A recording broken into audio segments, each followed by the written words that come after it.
स्वागत है knowledge in the आंख में।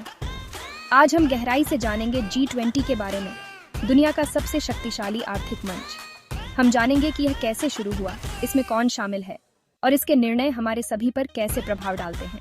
G20 या ग्रुप ऑफ 20 एक वैश्विक मंच है जो महत्वपूर्ण वैश्विक आर्थिक मुद्दों को संबोधित करने के लिए स्थापित किया गया है। इसमें दुनिया की प्रमुख अर्थव्यवस्थाएं शामिल हैं, जो सामूहिक रूप से वैश्विक जीडीपी का लगभग 85% और अंतर्राष्ट्रीय व्यापार का 75% प्रतिनिधित्व करती है। यह विश्व नेताओं को अंतर्राष्ट्रीय आर्थिक सहयोग पर चर्चा करने के लिए एक मंच प्रदान करता है। उत्पत्ति: G20 का जन्म 1999 में हुआ। 1990 के दशक के अंत की एशियाई वित्तीय संकट के बाद इसकी स्थापना का उद्देश्य प्रमुख अर्थव्यवस्थाओं को एक साथ लाना था, ताकि वैश्विक वित्तीय स्थिरता पर चर्चा की जा सके और भविष्य के संकटों को रोका जा सके।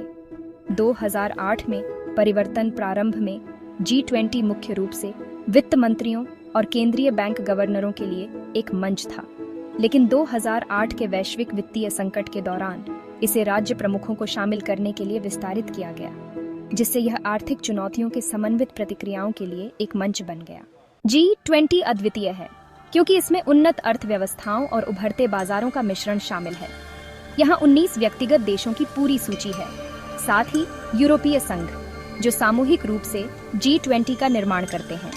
अर्जेंटीना, ऑस्ट्रेलिया, ब्राजील, कनाडा, चीन, France, Germany, Bharat, Indonesia, Italy, Japan, Mexico, रूस, सऊदी अरब, दक्षिण अफ्रीका, दक्षिण कोरिया, तुर्की, यूनाइटेड किंगडम, संयुक्त राज्य अमेरिका और यूरोपीय संघ।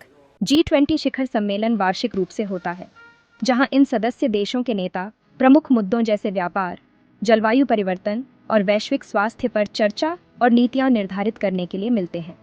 प्रत्येक वर्ष एक अलग सदस्य देश G20 की अध्यक्षता ग्रहण करता है और शिखर सम्मेलन की मेजबानी करता है।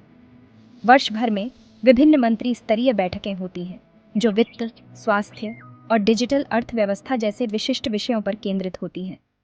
यह विशेषज्ञों को मुख्य शिखर सम्मेलन से पहले तकनीकी मुद्दों पर चर्चा करने की अनुमति देता है।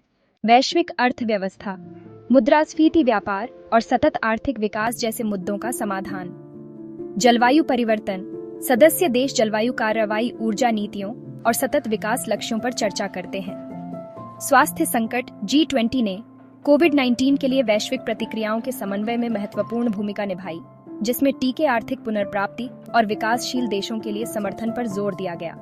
डिजिटलाइजेशन: वैश्विक तकनीकी चुनौतियों, डेटा गोपनीयता, साइबर सुरक्षा और डिजिटल अर्थव्यवस्था में काम के भविष्य को संबोधित करना। आर्थिक नीति प्रभाव: G20 शिखर सम्मेलनों में सहमत नीतियां अंतर्राष्ट्रीय व्यापार, आर्थिक स्थिरता और यहां तक कि क्षेत्रीय नीतियों को प्रभावित करती हैं। सहायता और विकास: G20 अक्सर UN, IMF और वर्ल्ड बैंक जैसे संगठनों के साथ काम करता है, ताकि विकासशील देशों की सहायता की जा सके और वैश्विक असमानताओं को संबोधित किया जा सके। पर्यावरणीय प्रतिबद्धताएं: G20 ने जलवायु परिवर्तन पर कई पहलों को प्रेरित किया है, जिसमें नवीकरणीय ऊर्जा और कार्बन उत्सर्जन को कम करने के लिए प्रतिज्ञाएं शामिल हैं। 2024 के लिए ब्राजील G20 की अध्यक्षता ग्रहण करता है और वार्षिक G20 शिखर सम्मेलन की मेजबानी के लिए जिम्मेदार है, जो इस महत्वपूर्ण घटना की मेजबानी करने वाला देश का पहला अवसर है। ब्राजील की अध्यक्षता का एजेंडा सामाजिक समावेशन, सतत विकास और वैश्विक असमानताओं को पाटने पर जोर देता है, जो वैश्विक मंच पर ब्राजील की प्राथमिकताओं को दर्शाता है। 2025 में दक्षिण अफ्रीका G20 की अध्यक्षता ग्रहण करेगा। इसके बाद 2026 में संयुक्त राज्य अमेरिका। तो G20 सिर्फ शक्तिशाली राष्ट्रों की बैठक नहीं है, यह एक महत्वपूर्ण मंच है जो वैश्विक नीतियों को आकार देता है, जो हम सभी को प्रभावित करती हैं, अर्थव्यवस्था और प्रौद्योगिकी से लेकर जलवायु और स्वास्थ्य तक। देखने के लिए धन्यवाद, और यदि आपको यह विश्लेषण सहायक लगा तो लाइक, सब्सक्राइब और नोटिफिकेशन बेल को हिट करना न भूलें।